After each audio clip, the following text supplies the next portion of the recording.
We're excited to have the FBI here with us tonight. Just a few announcements before we get started. Our next meeting will be next Tuesday at 6 with DHG. And then we also have our Lake Sardis Cleanup Day on October 12th, which is a Friday. There was a poll question sent out about whether or not you'd be attending, so please go answer that so we can get a good head count for food. And then also be on the lookout for emails from Dr. Shaw about volunteering at the pantry and respond directly to him if you're interested in doing that. And now Hannah is going to introduce our speakers. Hey y'all, so tonight we have Erica Parker. She is the Administrative Specialist in the Human Resources Recruiting Department for the Federal Bureau of Investigation in Jackson. Erica Parker began her career with the Federal Bureau of Investigation in 1996 as a stenographer in the Jackson Division. After 2 years in that position, she took on the secretarial role for the Counterintelligence Squad and soon after the White Collar Crime Squad. In 2005, she was promoted to the Applicant Squad as a Human Resources Assistant. Over the past 13 years, she has progressed to her current position of Administrative Specialist for Human Resources and has served as the Applicant Coordinator and Lead Recruiter for the past 9 years.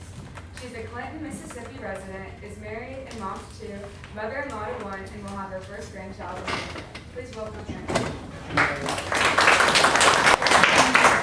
Thank you very much. So in a few minutes, I'm going to let my 3 interns here introduce themselves. They are students here, just like you are, and all 3 accounting majors. So I want you to hear from them in just a little while about their experiences so far as interns. So like she said, my name is Erica Parker. I've been in Jackson for a long time, my whole career. I'm from the state of Mississippi. I am not in one of those positions where you have to move around. So I'm fortunate in that respect that I can stay right here at home. I spend a lot of time this time of year traveling the state and visiting all the colleges and universities to tell you about several opportunities that are available to you as students and upcoming college graduates. So I'm going to tell you a little more about that in just a little while. While I'm kind of getting started, I'm going to let them hand out some materials here for you. Y'all can just grab something and start in the middle. So this is a weird little thing here, but it has a lot of really great information. They call it a Z card. I don't know why Z, but just pull it out. So that's some really great information. One side goes through the Boston Marathon bombing case, and it shows you a lot of the different units of the FBI, field divisions, specialty services that we have that it took to complete that investigation and bring that case to a close. At the bottom is a short history of the FBI, some of the milestones for us. And on the other side, it just has a lot of different information about our application process, some of our disqualifiers and things such as that. The real challenge is to see, how to fold it back up. So, all right, so does anyone know the mission statement for the FBI? So it's very short. Director Comey, when he was with us, decided that our mission statement was way too long and we needed to make it a little shorter and better to understand. And so it is to protect the American public and uphold the Constitution of the United States. Every single job that the FBI hires individuals to do is important in accomplishing that mission. That includes accounting and finance type positions. It includes stenographers, typists like I was when I first started, and secretaries, people who answer the telephone, electronics technicians, special agents, of course, intelligence analysts. All of these different types of positions are very, very important in accomplishing that goal to protect the American public. We are located not just in the United States, 56 field offices as a matter of fact, including Alaska, Puerto Rico, and Hawaii, but also overseas. Anywhere there's an embassy, we have a presence and what we call a legal attaché, or LEGAT for short. We have several specialty units in the Washington, D.C., Quantico area. We have the Critical Incident Response Group. We have HRT, our hostage response team is up there. We have our laboratory in Quantico, Virginia. In Huntsville, Alabama, we're kind of taking over a good bit of Redstone Arsenal there, and we're pulling down a lot of our units that have our STEM programs in it. A lot of our computer-based units, a lot of our weapons of mass destruction, things like that, are moving down to the Huntsville area, and I believe we're even starting to create a laboratory there, a second laboratory. So that's a great opportunity for a lot of individuals. So I want to tell you about the different opportunities for you in order to decide which one I need to spend the most time on. How many of you are graduating either in December of this year or May of next year? Okay. Those of you who are graduating, if it's undergrad, are you going straight to grad school? Yes? Okay. All right. So in a few minutes, I'm going to tell you about the Honors Internship Program. If you did not raise your hand, if you're graduating after May of 2019, then the Honors Internship Program is for you. Or if you're graduating in December or May but going straight into grad school, like Lauren, Honors Internship is for you. The other opportunity, if you're graduating, you're ready to get out into the world and start working, is the Collegiate Hire Initiative. So I'll tell you a little bit about both of those. First, let me tell you about the Collegiate Hire because it's kind of the shortest explanation. Internship is a little longer, and I'll give these ladies an opportunity to talk. So the Collegiate Hire Initiative, when you apply for that, you're not really applying for a specific job. You're just telling the FBI, here are my qualifications. Here are 5 locations where I'm willing to work. Here are the career paths I'm interested in.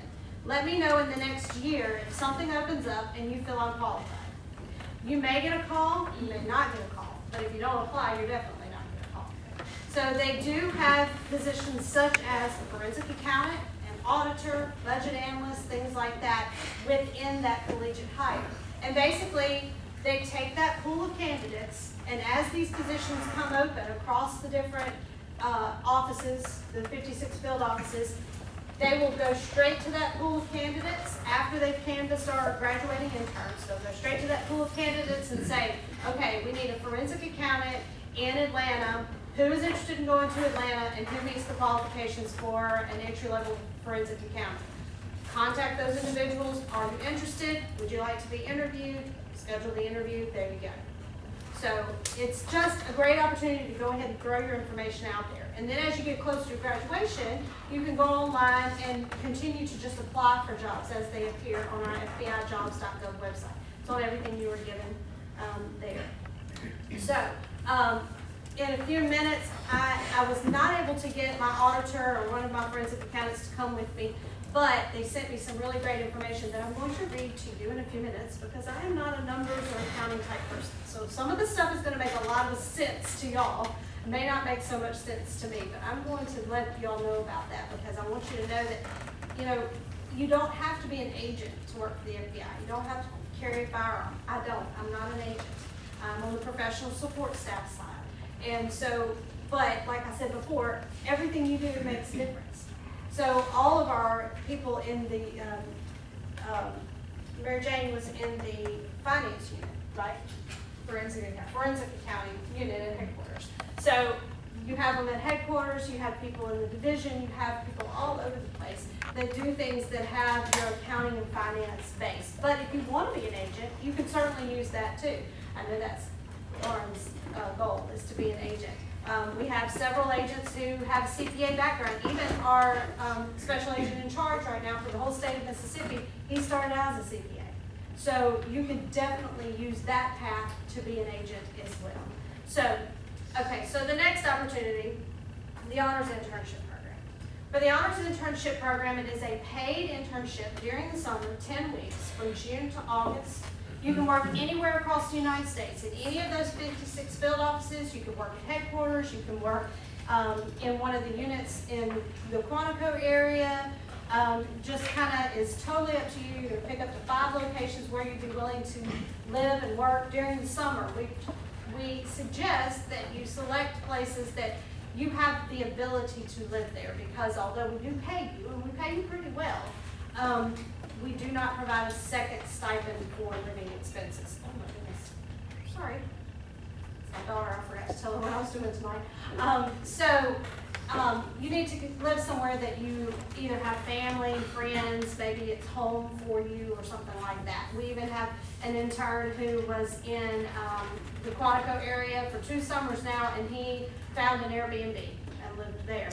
So whatever you're able to do, the options are wide open. So it is a paid internship. You have to have a 3.0 GPA when, at least or higher when you apply, and you have to be able to maintain that 3.0 or higher throughout the internship program. There are two reasons why we could potentially have to let an intern go, and one is letting the GPA drop. Another is if you are doing just kind of mediocre, bottom of the line work, you're just not quite cutting it, and that has happened before. But by and large, our interns are amazing. We kept all of ours this year, and now across the state of Mississippi, because a lot of them were elsewhere during the summer, and now they're back in school, so they're working in our field division here. We have 26 across the state of Mississippi right now. I think we had 11 or 12 during the summer. So during the school year, it's only 16 hours a month. So real easy, 16 hours a month, and we have an office here in Oxford. All these ladies report there and do their 16 hours.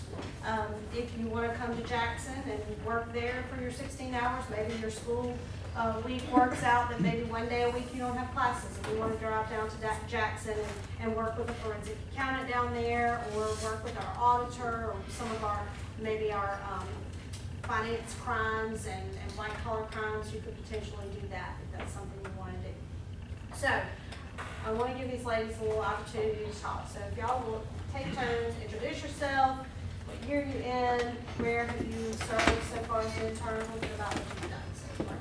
Yes. I'm Lauren Herzog. I'm a senior accounting major here at Ole Miss. This past summer, I chose to work in Jackson, Mississippi, which is the headquarters of the state of Mississippi. And I worked directly underneath an FOA, which is a forensic accountant. And of course, he's been an FOA for a while. And he's done accounting work outside of the FBI. So he worked with the CPA firm prior, and then now he's at FBI. Of course, he worked basically all over the criminal, but I was assigned to a squad which was white collar, healthcare fraud, civil rights, public corruption. But I mainly worked on white collar and healthcare fraud, and then of course other types of fraud. Basically, I didn't realize what accounting had to do with the FBI and like how it basically worked. But after this past summer, I really understand that criminals do use accounting. Like you trace it and you figure out, oh, well that's why they did that. This is what happened. And basically now I'm in Oxford and I'm not really doing white collar, but I'm getting to see a lot of other different types of things that are not white collar related. But anyway, it's been a lot of fun and I can't wait to continue to do it out the school year and then do it again next summer. Hi, I'm Shanice Guerin. I'm a junior accounting major here at the University of Mississippi. This was actually my first summer interning with the FBI. It was a lot of fun. I interned at the Gulfport RA. It's along the Gulf Coast. My RA was comprised mostly of special agents. There weren't any forensic accountants, but there was a special agent who did white collar, and she's the one who I mostly helped with like getting financial expenditure reports ready and things like that that would be used in court. I would also help TFOs, who are task force officers who work in violent crime. I would do research for them, and then I would also help other agents also with cold cases. There's a lot of research in that. Those were a lot of fun to work. Really glad to be able to continue the internship. It was a lot of fun. I like being in Oxford because I'm able to see a lot of other things that people are able to do, since my office was mostly just special agents, so I like being able to see like all the different aspects and facets that are available. Hey, I'm Mary Jane Young. I'm from Birmingham, Alabama. I have kind of a unique experience. So I started, this was my second summer. My first summer, I was at headquarters in DC on the forensic accounting unit, like she said. So I worked with only forensic accountants, and that was really interesting because I got to see, a lot of you think, oh, accounting, FBI, they only work white collar. I got to work a lot of different things, gangs, drugs, think about that has money in it, so you can follow the money there. Terrorist financing, follow the money, sex trafficking. You can honestly work anything as a forensic accountant, which is the most interesting part to me, because almost every crime involves money. Money laundering, something of that kind. So that was really interesting. And then I went to undergrad at Alabama. So I worked in the RA out of Tuscaloosa for a little bit. Got to see a whole different side of the FBI, which was fun. And then this past summer, I worked in Birmingham on white collar, public corruption, that type of thing, healthcare fraud. And yeah, but there's just a lot of different things. You think just white collar, but you can really work anything. And now I'm at the Oxford RA, just started there, so I don't know, I've kind of done it all. So if y'all have any questions, you can come ask me. So they've said RA, and I failed to mention that every state almost has a headquarters city. For Mississippi, it's Jackson. And then we have what we call resident agencies, which are basically satellite offices. In Mississippi, we have South Haven, Oxford, Columbus, Meridian, Hattiesburg, Gulfport, and Pascagoula. So if home to you is somewhere across the state, depending on the size of the resident agency, you could potentially work there for the summer, or you could work in a headquarters city. So it just kind of depends on the needs of that particular division. So while we're talking about finance stuff, I want to read y'all some of the things that some of our forensic accountants sent me that tells what they do. So again, some of this stuff is not going to make any sense to me, but I'm positive it'll make sense to you. So let's see. Actually, this is Lori Cripe. She is the forensic accountant here in Oxford, and she said it has not been that long since she was part of a group such as yours. She said, let's see, she has audit experience. She said her audit experience was really helpful in a corporate case she just did recently. Public accounting and auditing might not be the most fun as a transition into the forensic accounting position, but it gives a solid working understanding of the technical accounting aspects. The accounts used in various industries and familiarity with audit documents. So let's see. She says any outside experience that you can bring, such as public accounting, companies and positions that would offer you a variety of experience, rather than assigning to a large audit assignment, would be helpful. Let's see. For classes and skills that would be helpful for even the internship, she says definitely Excel. Excel is used in everything, accounting and not accounting. You do receive some training if you're hired as a forensic accountant, but it's still helpful to have that outside experience. Let's see. She says she's found herself referring back to intermediate and advanced accounting class material, as well as corporate law. If you're able to take any criminal law cases, it helps with your understanding of the prosecution process and gives you a little more familiarity with the U.S. Code and regulations. So it has, she says it has nothing to do with accounting, but it would be helpful to have just that little bit of knowledge. So one of our other forensic accountants, let's see, she says some of the things she does is develop financial profiles of individuals and groups. She figures out, does the subject own any businesses, annual income, any foreign wires. She identifies and traces funding sources and interrelated transactions, such as cash deposits and incoming wires, develops exhibits for court, testifies on the things that she pulls up. And then there's, for the forensic accountant position, there's a 5-week training in Quantico, Virginia after you take the position. And then we have an auditor in the Jackson office. And some of the things she does is reconcile bank accounts to the expense report each month, review operating practices of a program or function to determine compliance with applicable statutes, laws, regulations, and policies, assist in the formulation of budgets for undercover operations, prepares audit reports and financial statements that present findings, cite applicable regulations, and recommend corrective actions, and arrange meetings with supervisory staff and executive management to discuss audit findings, problems, and recommendations.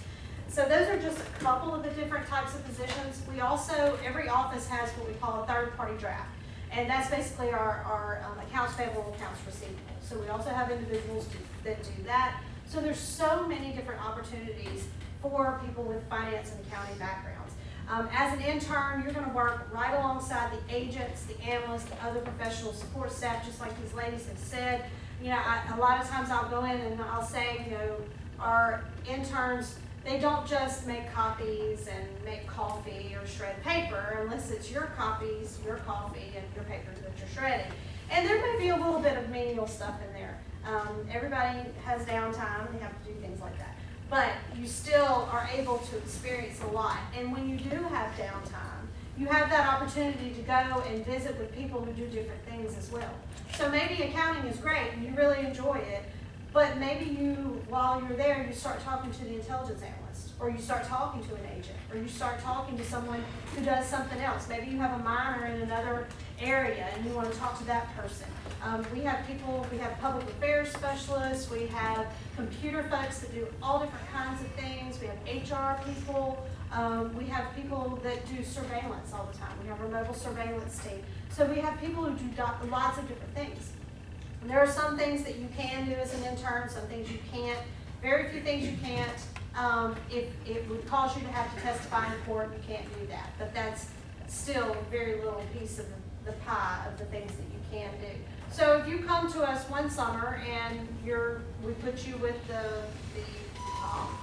public corruption squad and you're helping them with that, with their investigations. But while you're there, you start talking to people on the criminal enterprise squad and you want to experience that.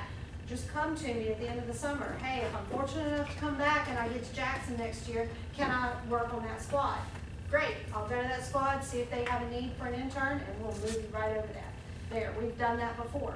Because the end goal of the internship is to hire you full-time. That's our whole purpose. So while you're going to learn a lot, and you're going to experience a lot, and you're going to have a lot of fun, it's still basically a job interview. Because we're trying to decide, are you the type of individual that we think will help grow the FBI, that you'll be a great full-time employee once you graduate. We've hired so many people into full-time positions. We have an individual right now, Lauren and I were just talking about him, and he's at Quantico right now as an agent. He started out, he was supposed to be an intern. Unfortunately, through no fault of his background did not finish in time for him to do the internship because he was in law school and he graduated before we could get him in. But we brought him in. He was basically a secretary for a year or so. Then he was a staff operations specialist, which is an analytical position. Did that for a couple of years, and now he's in the academy to be an agent. We have a forensic accountant who started as an intern right here from Ole Miss. He was in Oxford. He took a full-time position with us as a forensic accountant on the coast in Gulfport, and now he has taken a position in Nashville. Very into it, so I love Nashville. So there's definitely an opportunity for you to just put that foot right in the door and move around, go to different places, experience different things. It's just a really great opportunity, I think. So part of being hired with the FBI is a background investigation. And so this is where I wish I had a PowerPoint, but it's my fault. I left a little stick at home at the office. But the background is not fun. It's lengthy sometimes. It's a lot of back and forth. Hey, headquarters needs some more information. Hey, we're waiting. You know, we're not sure if they're done with your background. And some of these students didn't find out until sometimes the day before they were supposed to start, if they were going to pass the background. I think Shanice was one of our last minute people, unfortunately. No fault of hers. It just kind of worked out that way because headquarters is processing thousands of people for this internship, trying to get everybody in the door by June, the first week of June. So, but our background is comprised of we do a drug test, urinary drug test, we do fingerprints, we run criminal histories and all of that. We look at your finances. You don't have to have perfect credit. You don't even have to have credit. We just need to make sure that you're fiscally responsible. If you are responsible for any federally insured loans, you have to make sure you're paying those and not defaulting because that's something that we would investigate. So we are going to do polygraph. Polygraph is not fun. Polygraph is stressful. What's a polygraph? How do you pass it? Tell the truth. Tell the truth. Thank you. It's that easy. It is not fun. It is so stressful. We've had people cry, we've had people faint, we've had people fall asleep. But it was, believe it or not, they're concentrating so hard that they just fall asleep. But it's so easy to pass because all you have to do is tell the truth. We have stories. We've heard a lot. I could write a book. I'm not going to. I could on some of the things I've heard. But those people were honest with us, and that's all we wanted. Because as long as they're honest and they're not in violation of any of our policies, such as the drug policy, which we'll talk about in a second, then it's not that hard to pass the polygraph. Don't study it. Don't look it up. Don't research it. Because even if you don't intend to use those things that they teach you to beat the polygraph, if it's in the back of your head, you don't want your body to deceive you. So we do a polygraph, we do drug tests, we do fingerprints. We look at everywhere you've lived, worked, and gone to school back to your 18th birthday. We talk to people you tell us to talk to. We talk to people you don't tell us to talk to. We get all that information. Someone asked me the other day, what are y'all looking for when you do a background? All we want to do is make sure that there's nothing out there hiding that someone could use against you to get information on the cases that we are investigating. That's all we're doing. You don't have to be perfect. Nobody's perfect. We just need to make sure that you're not hiding anything, trying to hide anything from us that could be used to get information and compromise any of the cases. So, and it's to keep you safe too. So that's our background investigation. The process, the selection process, and the timeline for the honors internship program. So the application is open now. It closes October the 14th, really quickly. You go to FBIjobs.gov to apply. Again, it's on everything that you would get in there. After it closes on October the 14th, about 2 weeks later, I will get a list of everybody who selected Jackson number 1. So you select 5 locations. If you pick Jackson number 1, if you want to work anywhere in the state of Mississippi, just pick Jackson. And then when we do your interview, we'll coordinate, okay, where exactly in Mississippi do you need to work? And then we'll work on it that way. But if you pick Jackson, I'll get your application about 2 weeks after the posting closes. Probably by the end of November, we will have done all the interviews that we're going to do. If you're not selected for an interview, it's not because you're a bad applicant. It just means you don't have exactly what the FBI in Jackson needs right now. The needs of the Bureau, you're going to get sick to death of hearing if you come forward for the FBI. Because everything is about the needs of the Bureau. Where you work, what you do, things like that.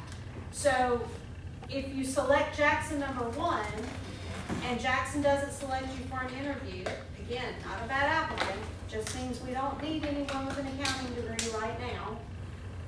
That's why you have choices 2 through 5, because then you have 4 other opportunities to be interviewed.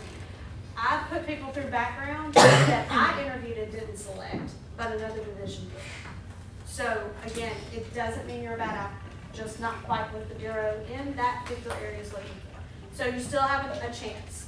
So if you haven't heard anything by mid-December and you pick Jackson number 1, you could definitely call me and say, hey, I haven't heard anything, and I'll research it and let you know what's going on.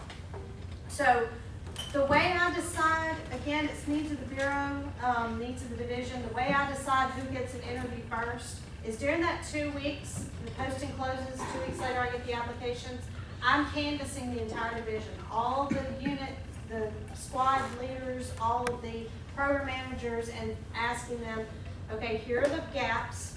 These ladies are returning, but we have holes here. Who needs an intern? What are you looking for? What degree programs? And that's how I make that first cut. And I imagine that's how pretty much all the other divisions do too. Backgrounds hopefully will begin by end of November, end of December, 1st of January, no later, because it is a lengthy process. We're going to work around your class schedule the best we can. If we have enough people to come up here and do interviews, we'll do interviews up here. We'll do them either here on campus over in Career Services, which I'm going to plug in just a minute, or we'll do them in our office here in Oxford. We'll process you as quickly as we can. Just understand that if you have lived in a lot of different places, if you have multiple foreign contacts, if you've ever visited a counselor for any reason, whether it's ADHD, PTSD, any other reason, we want you to do that. Everybody needs to be emotionally and mentally healthy. We want you to do that. But you've got to tell us about it. Because we have a form that you'll have to take to that counselor so they can fill it out, send it back to our healthcare unit so that we can make sure that you're mentally healthy. This job can be stressful. It can be very stressful. Even as an intern, you can have 20 people coming at you with things that need to be done, deadlines, and all of this stuff is stressful. And you need to be mentally healthy for that. So that's something that we're going to look into. Those are the types of things that might slow your background down a little bit, but it's still things that we have to look into. So you just need to give us all that information. So the background will take anywhere between 4 to 6 months. We'll get you in, hopefully. Sometimes they have a second start date. That's how Shanice got in, is they were very nice and gave a second start date. So we'll have the first week of June and the third week of June, something like that. So you get all your time in. So lots of great opportunities there.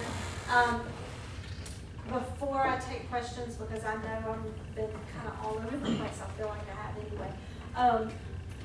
I want to plug Career Services here. They are right over here in Martindale on the 3rd floor. They're awesome. They will help you with your resume. There's a particular style of resume that we prefer.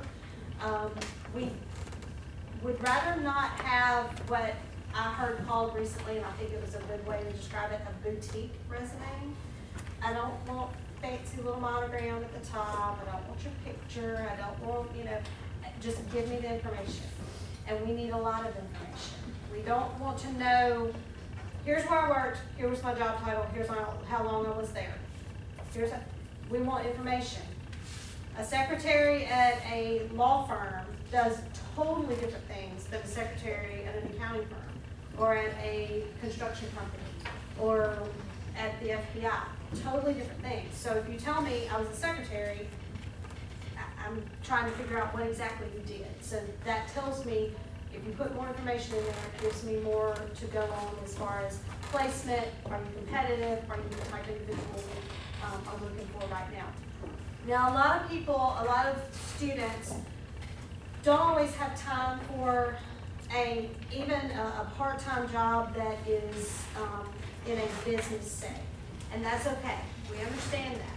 But the fact that you're part of a group like this, if you are part of a sorority or a fraternity or any other groups, or you do volunteer work or anything like that, that's the kind of things to highlight on your resume, especially if you've had leadership roles. You taught Sunday school, if you helped coach a little league. Put those kinds of things on your resume, especially if you don't have a lot of actual work experience to go on there. Because we're looking for people who have that leadership ability and have the ability to hold responsibilities and things like that. So they will help you with your resume writing. They will also help you with your interview skills. We can tell when somebody comes in and has never even practiced an interview, because anybody can write their resume for them. They can look like a rock star on that piece of paper. But if they walk in and they're dressed terribly, they're not dressed appropriately, and they cannot make eye contact, and they're slouching, and they say like every other word, and it's like really annoying, and it gets on my nerves, that doesn't work. So please use their services, because they will definitely help you out with those things. So I'm going to take questions, because I know I've forgotten something, and when you ask questions, it helps generate things. And before I do that, y'all have anything? I have one more thing to add. So I know a lot of people in accounting are looking for internships that count for cost credit. I got mine to count for graduate school credit this summer, so just so you know that will count as long as you're doing accounting work. So I worked in forensic accounting, so that counted for cost credit. And then don't be afraid to put a location down because you don't have time to go to the interview. For when I interviewed for my position in DC, I had an interview over the phone. So if you're really busy and exams are coming up and you don't want to put that location because you don't think you can get there for an in-person interview, go do it over the phone. So. I want to add something too. How Erica was talking about, you work with agents and whatnot. And, I was on a squad, but of course, Jackson's a pretty large office, and so we'd walk up and down and talk to other people and other agents. And ended up talking to some guys, and they were agents. They were like, "Hey, why don't we do something with the SWAT team?" So I was like, "Okay, cool." So I was a dignitary, and so like we went places and went shopping and all kinds of stuff. It was really funny because I was like going in the mall with a bunch of SWAT FBI guys, and it was just really funny. And then there were 2 other interns that were on my squad, and we got to basically act like bad guys and get kind of shot at and whatnot, and get handcuffed, and it was a lot of fun. So you can do a lot of things that are not within your squad area too, like things like that, which I never thought I'd be able to do, but it was fun, and I never get to do it again. So. We had a day at the range. Oh yeah, I at the end forgot of the about that. summer. Yeah. I've tried every year to do a little more for the interns. Just something special for them at the end of the time. And so they got to go to the range and shoot simulation, unfortunately. We wanted them to shoot real guns, but they wouldn't allow it. And they got to do a simulation room where they were the cop and the place was being robbed and they had to figure out what to do. And then we had several people come and talk to them, one of them being an agent who started out as a forensic accountant, and then he was an auditor, and now he's an agent. So he's an intern, forensic accountant, auditor, and agent. So that was really good for them to hear from someone who had been in their shoes at one point. So we try and let you experience a lot of fun things. They got to go out with the bomb tech and watch him blow stuff up. Yeah. So lots of fun things there. So, all right, so questions? Yes. Can you explain the process of becoming an agent? And Sure. I guess once at the academy, do you get to like choose a discipline, or is it just kind of given to you? Okay. So the agent position has very strict requirements, and on the little form, on the thing that you have here, this little corner here is all about the special agent position. That's just a little bit about it, actually. You have to be between the ages of 23 and 36. There are 2 waivers for the 36, and that's if you are a military veteran or if you are former federal agent with another federal agency. You have to have at least your bachelor's degree completed when you apply, and at least 3 years of full-time professional work experience. So if you are an intern and you come to work for us for 3 years, then you can put in for the agent position. If you had an advanced degree, you only need 2 years of work experience. They're talking about, it's not in place yet, but they're talking about lowering that to 2 years with the bachelor's and 1 year with advanced. But right now it's still 3 and 2. You have to be willing to carry a firearm, you have to be willing to relocate, and you have to be in top physical condition. And you have to pass the physical fitness test several times throughout the process. So the special agent, as far as disciplines go, while you're at the academy, whatever your education work experience is out the door. You're learning how to be an agent. So if you are a firearms instructor with the local police department, we're going to teach you how to shoot a gun our way. So there's certain things that, you'll just you're going to put all that you've learned before you became an agent to the side. You'll learn how to be an agent, and then when you get to your first field office, then you'll start pulling that back in.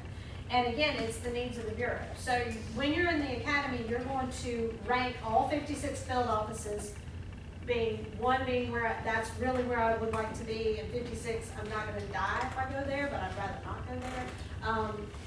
That's how you're going to rank them.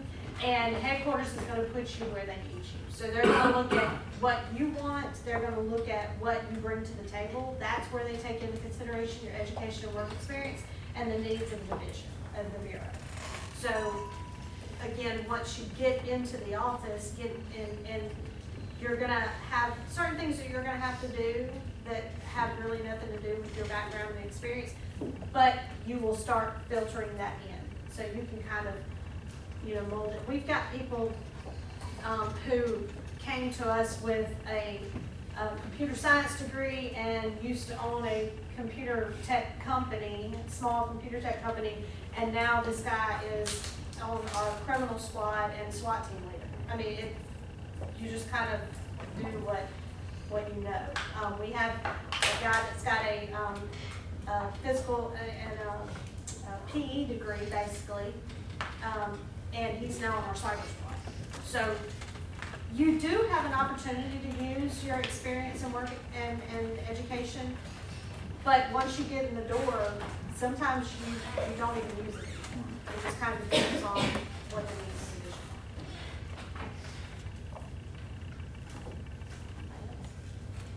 is. Yes. So how do you get a badge? Did you mention that? Or no? You have to be an agent. Oh, okay. You have to be an agent. Yeah, you have to be an agent. Now, everybody gets credentials. Well, most everybody. If you deal with the public, I deal with the public, I have credentials. A secretary may not have credentials. We're going to have little badges that get us in and out the door, but an actual FBI metal badge only goes to the agents. Yes? I know we have several master students who are planning on going into public accounting.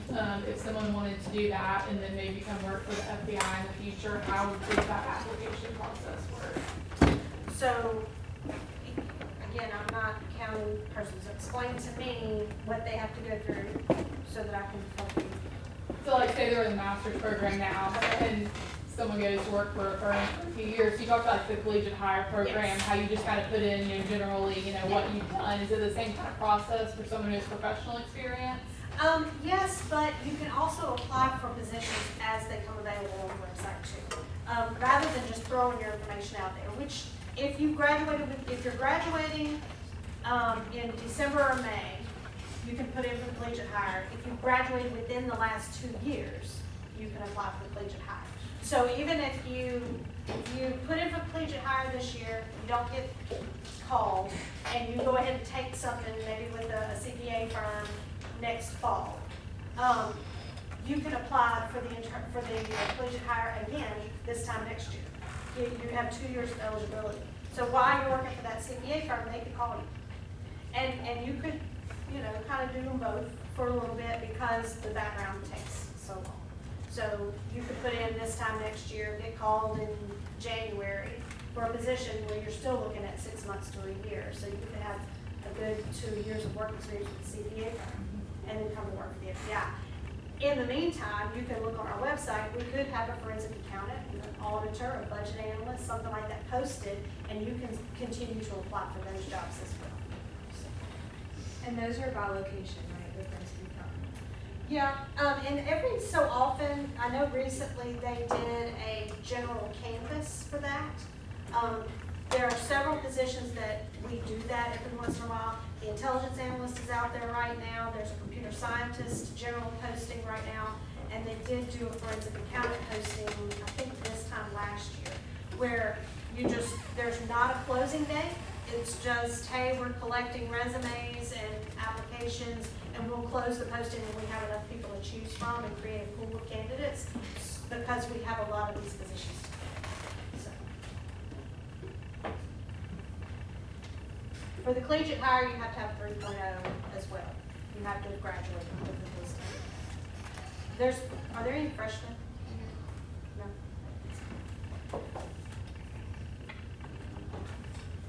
So I know that you mentioned, like for forensic accounting, it's good to have audit experience maybe. Do you have any qualifications or anything that would maybe be helpful in a forensic accounting position, other than like kind of a few things that you mentioned, maybe Mary Jen can answer that a little bit better? I know it kind of depends. So when I was on the forensic accounting unit in DC, they get like the really hard cases that say like the field office couldn't handle or like couldn't figure out type thing. And so all of them had public accounting experience and their CPA, and some of them had like CFE, Certified Fraud Examiner, like those designations, because they were doing a lot of detailed work. But in the field office, they're still very qualified. I think most of them all of them have their CPA. But besides that, I don't really think there's any other. They mostly worked in public accounting or other accounting positions, but they just CPA mostly. And you don't have to have your CPA, but some of the postings, the higher the pay grade, the more you will need. So the entry-level FOA, recently, they were saying you had to have at least a master's degree to even qualify for the entry-level FOA. for Lincoln County. I'm not sure about the budget analyst, the auditor. I know the third-party draft, the financial operations specialist is what their official title is. I think just an undergrad for that. So, and we have an intern, a former intern who's doing that. I think it kind of just depends on like their skill set. Like if you're really skilled and have a lot of qualities that they're looking for, but you may not have, like it kind of outweighs each other. We can say so like you have a lot of really good skills and maybe not all of the qualifications, then it kind of balances. Yeah, a lot of times the postings will say that. It'll be a bachelor's degree plus or a master's degree and 2 years of work experience, or a CPA of 1. So it just kind of, you just have to read the postings. Can you talk a little bit about what the job's like? I think a lot of these students are going to go and do jobs where they will spend several weeks a year doing more than 60 hours a week. Okay, yes. So most of the time, we're a 15 to 5. I mean, we really are. Occasionally, now agents are a little different. Agents are required to work an average of 10-hour days. But the other professional staff, the large majority of them, we're a 15 to 5. We're a regular 40-hour week. Now, occasionally there may be some special project, maybe a big case you've been working on, and you're getting ready for court, prepping for court or something like that. You might work a little bit of overtime here and there, but for the most part, you're a 15 to 5. You get all those crazy federal holidays that nobody else gets, and it's a regular job. You don't have to work those crazy big billable hours and all that good stuff, and it's good money. I mean, you can progress up to some pretty good pay, you know, as you go throughout your career. We have all kinds of great benefits. We have what we call a thrift savings plan, which is basically a savings account that you put into. You decide if you, the Bureau invests it for you, but you decide if you want it to be a real safe investment or a medium investment or a real risky investment. And that builds and builds, and that's in addition to your federal retirement. You can borrow from that thrift savings throughout your career, and you pay yourself back with interest. So you're growing this additional savings account. You have all of those, all the other benefits. You have even a benevolent fund. You put $2 pay period in there, and if unfortunately you pass away while you're employed with the FBI, your family gets money to help for your funeral expenses. So there are lots of benefits. You have the opportunities to travel. If you want to work overseas, you have that opportunity. After you come on board with us and work in the States for a couple of years, if there are opportunities overseas and you want to put in for those, you can do that. So it's just really great chance. And I did both. So I did the public accounting internship in Atlanta in the spring, and then I did this in the summers, and the hours are a lot better. I was working until like 10 or 11 p.m. With a public accounting firm here. I got off at 5. I still could see friends like without, I didn't have a life in my other internship, so very different.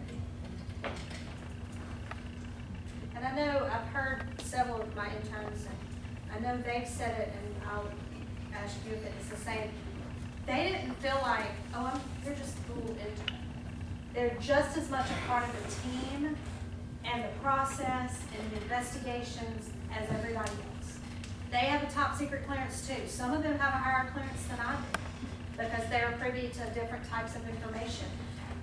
And they are treated just like any other member of the team because you are. I mean, we want you to learn. We're there to teach you.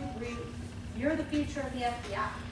And we want to make sure that you enjoy the job and you get the most out of the job, so that we can see if you're the type of individual we want to keep for the rest of your career.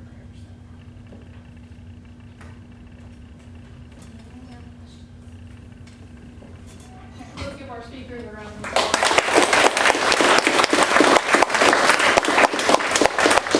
Card here that you were given, this is kind of in lieu of a business card, like a regular card. It's got a handshake card. On the back, it has some of our core values and things like that. A lot of people will ask me, what are you looking for in an applicant? Look at the core values. What do you have that meets those core values? That's what we look for in a great employee. And then on the front, some of you may already have my name on there. If not, you could write my name on there. It's Erica, E-R-I-C-A, Parker. And that email address is Jackson Applicants. It says at ic.fbi.gov. If you put the IC in there, it'll still get to me, but you don't have to. So Jackson Applicants at fbi.gov. If you have any questions later today, after tonight, just let me know and I'll be sure to answer. Thank y'all. On behalf of the outside, we appreciate y'all coming to speak to us tonight. Thanks. And thank you, Ray, for coming. Just a reminder, if you never picked up your Bid Outside certificate from initiation last semester, they're in Connor 200, so please go and pick those up. And don't forget our next meeting next Tuesday with DHG. Thank y'all. And sign the sign sheet.